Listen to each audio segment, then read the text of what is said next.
Welcome to my channel. ಎಲ್ಲರಿಗೂ ನನ್ನ ನಮಸ್ಕಾರ. ನನ್ನ ಹೆಸರು ಅಂಜಲಿ ಅಂತ ಹೇಳಿ. ಇವತ್ತು ನಾನು ನಿಮ್ಮೆಲ್ಲರಿಗೆ ಮಟ್ಟುಗುಳ್ಳದ ಬದನೆಕಾಯಿಯ ಬೋಳು ಹುಳಿ ಹೇಗೆ ಮಾಡೋದು ಅಂತ ತೋರಿಸ್ಕೊಡ್ತೀನಿ. ಹಾಗೆಯೇ ಈ ಮಟ್ಟುಗುಳ್ಳದ ಮಹತ್ವವನ್ನು ಕೂಡ ಹೇಳ್ತೀನಿ. ಇದ್ರ ಹಿಂದೆ ಒಂದು ದೊಡ್ಡ ರೋಚಕ ಕಥೆನೇ ಇದೆ.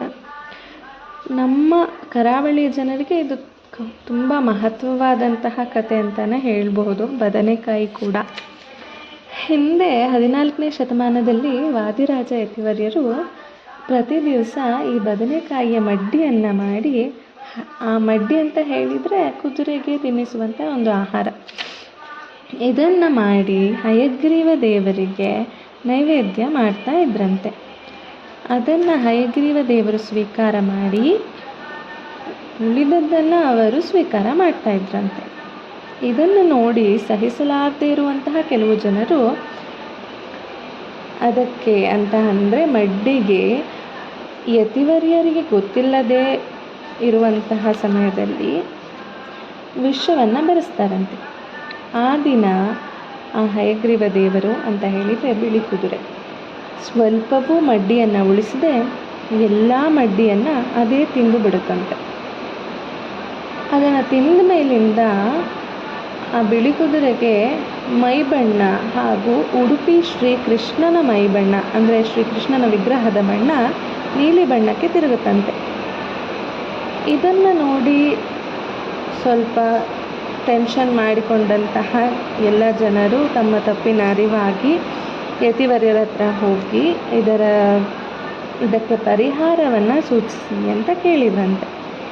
ಅದಕ್ಕೆ ಪರಿಹಾರವಾಗಿ ಹಯಗ್ರೀವ ದೇವರು ಯತಿವರ್ಯರ ಕನಸಿನಲ್ಲಿ ಬಂದು ಈ ಬದನೆಯನ್ನು ಅಂತ ಹೇಳಿದರೆ ಈ ಬದನೆಯ ಬೀಜವನ್ನು ಮಟ್ಟು ಗ್ರಾಮದ ಅಂದರೆ ಮಟ್ಟು ಅನ್ನುವಂಥದ್ದು ಉಡುಪಿಯಲ್ಲಿ ಬರುವಂತಹ ಒಂದು ಹಳ್ಳಿ, ಆ ಮಟ್ಟು ಗ್ರಾಮದ ಜನರಿಗೆ ಕೊಟ್ಟು ಈ ಬದನೆಕಾಯಿ 48 ದಿನಗಳ ಕಾಲ ಬೆಳೆಯುತ್ತೆ. ಸೊ ಅದನ್ನು 48 ದಿನಗಳ ಕಾಲ ಬೆಳೆದು ಬೇಯಿಸಿ 48 ದಿನಗಳ ಕಾಲ ಅದನ್ನು ಹಯಗ್ರೀವ ದೇವರಿಗೆ ನೈವೇದ್ಯ ಮಾಡಿದರೆ ಬಂದಿರುವಂತಹ ಆಪತ್ತು ಸರಿಯಾಗುತ್ತದೆ ಅಂತ ಹೇಳ್ತಾರಂತೆ. ಹಾಗೆಯೇ ಮಾಡಿದಾಗ ಶ್ರೀಕೃಷ್ಣನ ವಿಗ್ರಹ ಹಾಗೂ ಈ ಬಿಳಿ ಕುದುರೆಯ ಮೈಬಣ್ಣ ಬದಲಾಯಿಸಿದಂತೆ.